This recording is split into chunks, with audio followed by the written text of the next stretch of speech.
তো কেকটা আমি ভেঙে দেখাবো, দেখো কতটা সুন্দর হয়েছে কেকটা।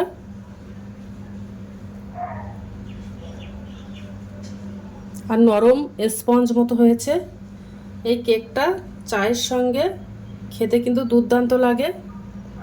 হ্যালো বন্ধুরা, তো আমি আজকে আবার অন্যদিনের মতো নতুন একটা রেসিপি নিয়ে এসেছি। আজকে রেসিপি হচ্ছে পাকা আমের কেক।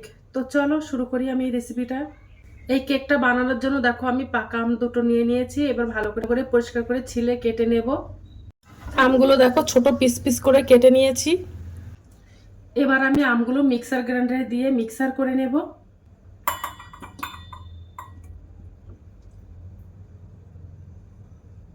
দেখো আমগুলো আমি একদম মিহি করে পেস্ট বানিয়ে নিয়েছি।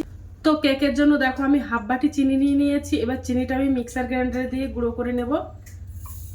চিনিটা গুঁড়ো করে নিলে সঙ্গে সঙ্গে মিশে যায়। আমি একটা গামলা বাটি নিয়ে নিয়েছি। এই কেকটা আমার বানাতে সুজি লাগবে, তো আমি এই বাটির 1.5 বাটি সুজি নিয়ে নেব। তো 1 বাটি আমি সুজি দিয়ে দিলাম, আর হাফ বাটি নিয়ে নেব। এবার আমি সুজির মধ্যে হাফ বাটি গরুর দুধ দিয়ে দেব,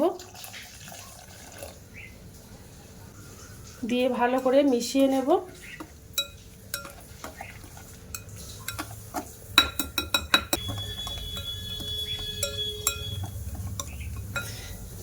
আর আমি যে চিনিটা গুঁড়ো করে নিয়েছিলাম ওই গুঁড়ো চিনিটা দিয়ে দেব।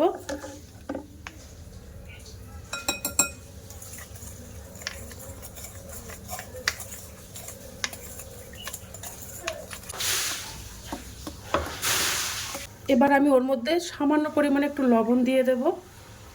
খুব অল্প দিয়ে দিয়েছি লবণটা। 30 মিনিটের জন্য আমি ভেজাতে রেখে দেবো সুজিগুলো। তো 30 মিনিট হয়ে গেছে। 30 মিনিট পরে আমি আবার চলে এসেছি। তো দেখো সুজিটা ভালোভাবে ভিজে গেছে। এবার যে আমটা আমি মিক্সার করে নিয়েছিলাম ওই আমটা আমি ঢেলে দেব।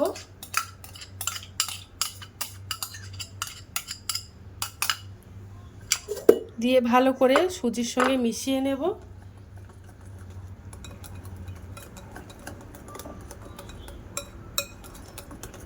এবার আমি ওর মধ্যে 1 চামচ বেকিং পাউডার, হাফ চামচ বেকিং সোডা দিয়ে দিলাম। দিয়ে এবার ভালো করে মিশিয়ে নেব। এবার আমি ওর মধ্যে একটু ভ্যানিলা এসেন্স দিয়ে দেবো। তোমরা চাইলে এলাচ গুঁড়ো দিয়ে দিতে পারো। এটা দিলে কেকের ফ্লেভারটা খুব সুন্দর আসে। তো কেকের ব্যাটারটা বানানো হয়ে গেছে। এবার আমি দেখো একটা কেক মোল্ড নিয়ে নিয়েছি। এই কেক মোল্ডেই আমি কেকটা জমাবো। কেক মোল্ডে তেল ব্রাশ করে নেব। ব্রাশ করা হয়ে গেছে। এবার যে ব্যাটারটা ছিল ব্যাটারটা আমি দিয়ে দেব। তো দেখো আমি কেক মোল্ডে ঢেলে নিয়েছি। এবার উপর থেকে আমি একটু চেরি ফল দিয়ে দেবো, জাস্ট দেখতে ভালো লাগার জন্য।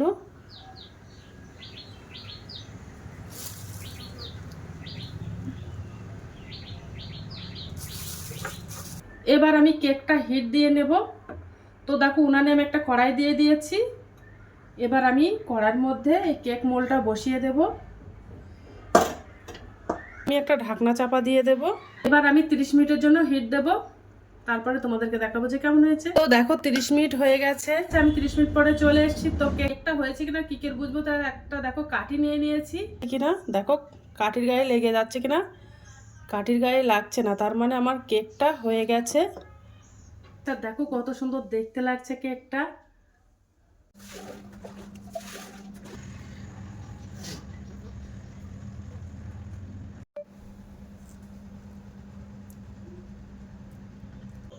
এই দেখো কেকটা কত সুন্দর হয়েছে, নরম।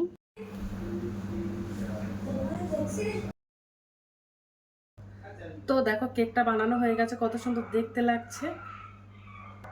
তো আজকের দিনের মতো ভিডিওটা এখানে শেষ করছি। আগামী দিন আবার একটা নতুন ভিডিও দেখা হবে। তো টাটা বাই বাই, সবাই ভালো থাকবে, সুস্থ থাকবে।